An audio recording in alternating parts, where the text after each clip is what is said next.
Yo, what is up guys? So this is the first video announcing the JojoCraft plugin. It's going to be full with a bunch of stands that you can see in the link below. But today, this is the first stand I will be showing. It is d4c. So if old mate Chuck wants to go ahead and show d4c, there we go, he's got it.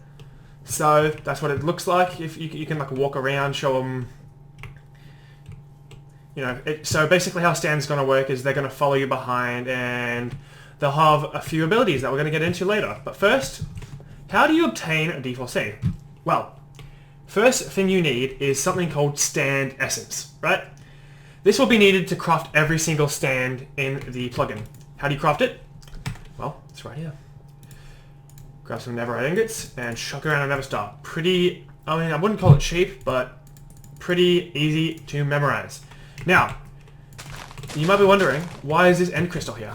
Well, basically, how crafting in this plugin works is when you want to craft a new stand, what you do is you throw all the items required next to an active end crystal, and it will give you a stand.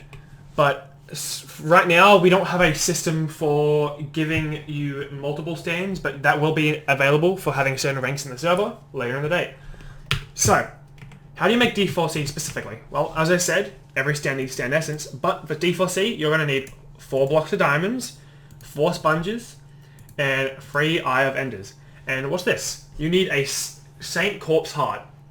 Now, this is unique to d4c. Most other stands don't require RNG to be able to craft it, but this one does, and a lot of the Part 7 stones do as well. So the Saint Corpse Heart, as well as the other Saint Corpse Hearts, which you will need to get d4c Love Chain, have a 1 in 1500 chance from dropping from undead monsters.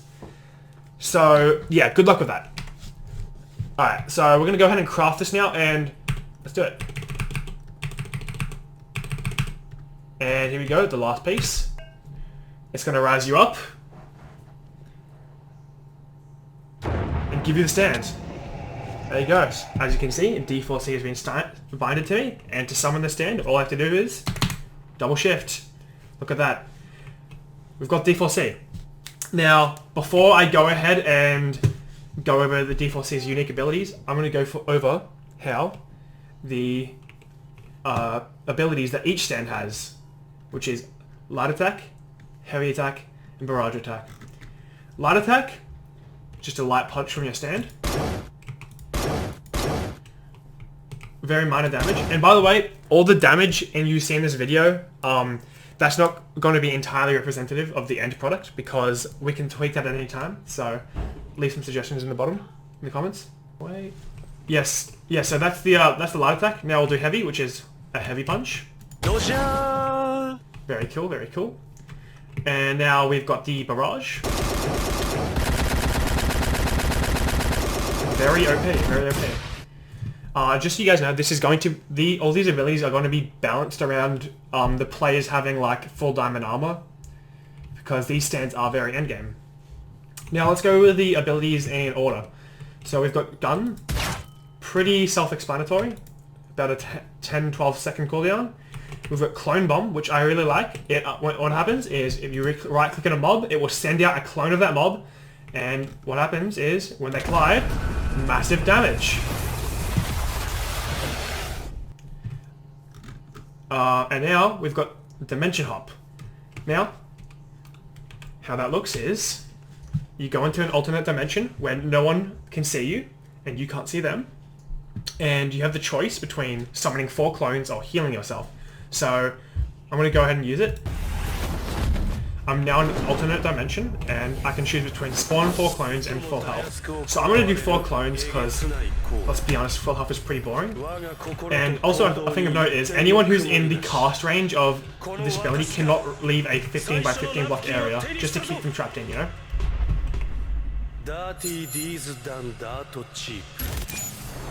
So when we come back to this reality, the clones are just going to target this guy once I punch him, and they're going to beat the shit out of him. Also, something of note is these 4 clones can take damage from enemies, not yourself, but yeah, that is basically d4c normal.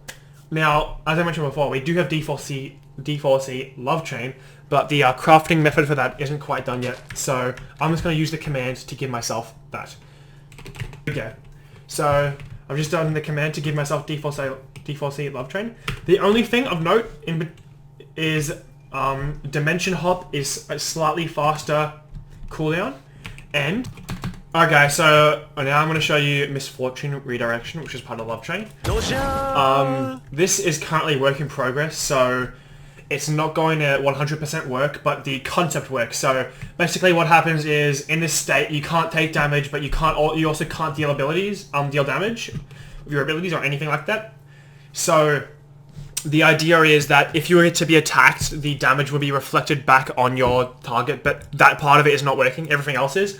But the proof of concept works, so I'll go ahead and show you guys. And as you can see, he can't attack me with any of his abilities, and also I can't use my ability. I can't use any of these abilities. Yep. So that's essentially how it works. Let's try again. Anyway, that's how d4c works. Now, why don't we get into a cheeky 1v1 with old mate Chug over here, just to see how it works, you know, in action. So, let's go.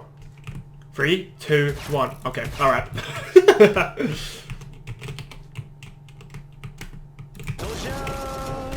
Oh, I've knocked him into the pit, boys.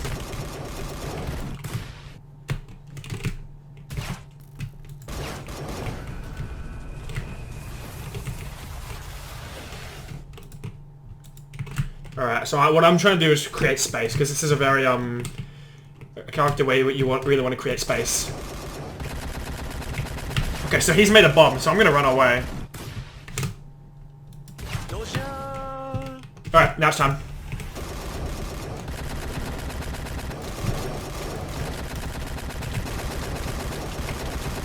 Oh, the barrages!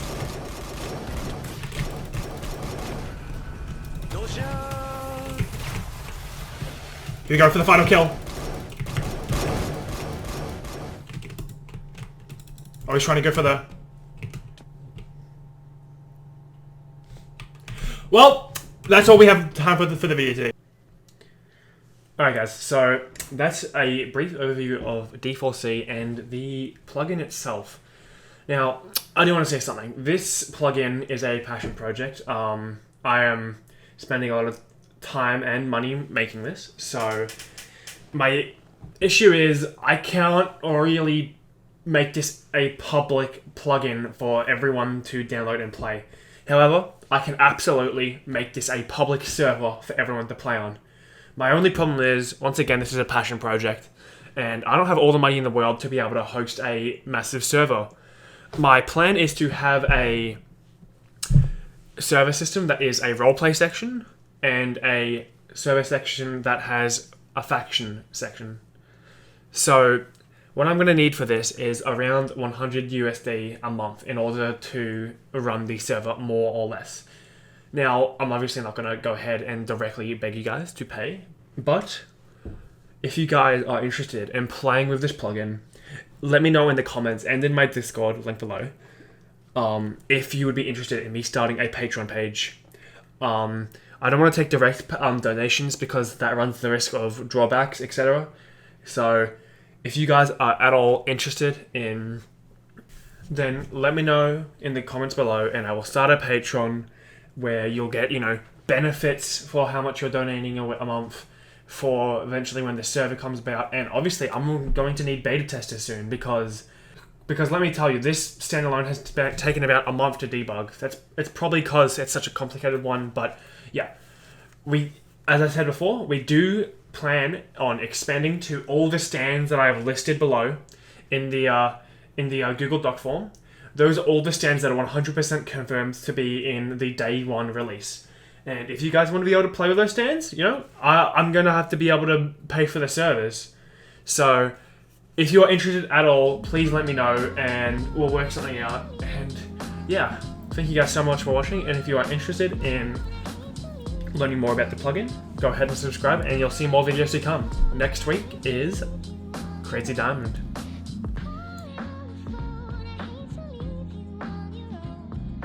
And it's all splinter.